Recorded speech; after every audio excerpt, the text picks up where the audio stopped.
Hey y'all, it's An here. And for today's topic, I am talking about my daily check-ins. And in various aspects of my life, I have those check-ins. Clearly, when it comes to work, we are constantly checking in with our coworkers, our bosses, and it keeps us on top of our tasks at work. But how do we make sure we stay on top of the things that are really good for us outside of that work circle?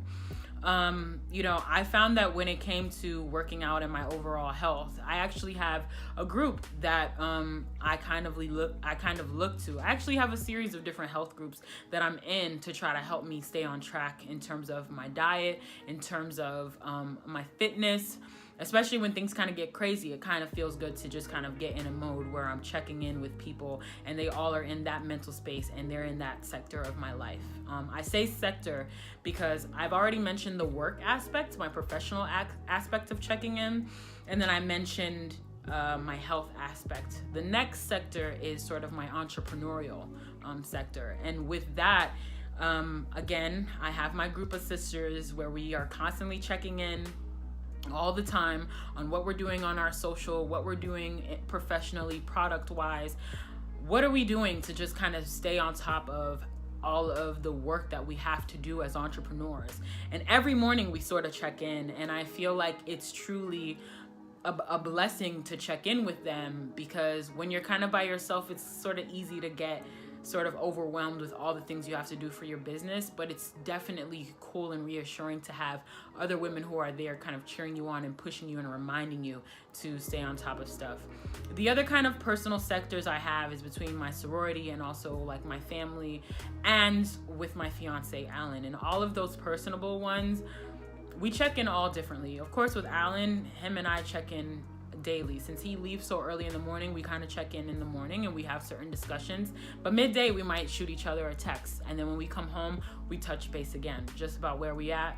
And that kind of keeps me going internally with everything we have going on. But also in our relationship, it's kind of like, hey, on this and this day, we're going to go catch a movie or we're going to go do brunch, just kind of feeding like our relationship.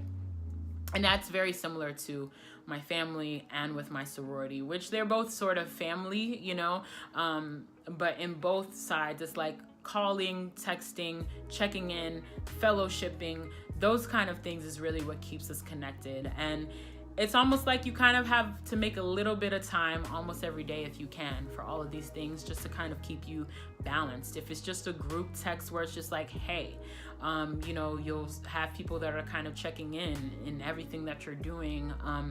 When it comes to your family, it may be about a family function that you guys are probably doing together. It may be about something that you guys are collectively doing for a person or what have you. But it really is important to just kind of have a daily check-in that you do. And I think it's also really important to have a check-in with yourself. Some people do that in the morning when it's sort of like a meditation or what have you, or they read something, but it's sort of just like a check-in. What am I doing? Where am I going? Or whatever the case is. I've kind of explained how it helps me, but I would love to get an opinion on how it helps you. Please comment below and let me know what kind of check-ins you have and what helps you in your everyday life, especially when we're in all the hustle and bustle of the week. How do you stay on top of things? All right. So keep me posted. Make sure you subscribe to my channel. All right. Peace.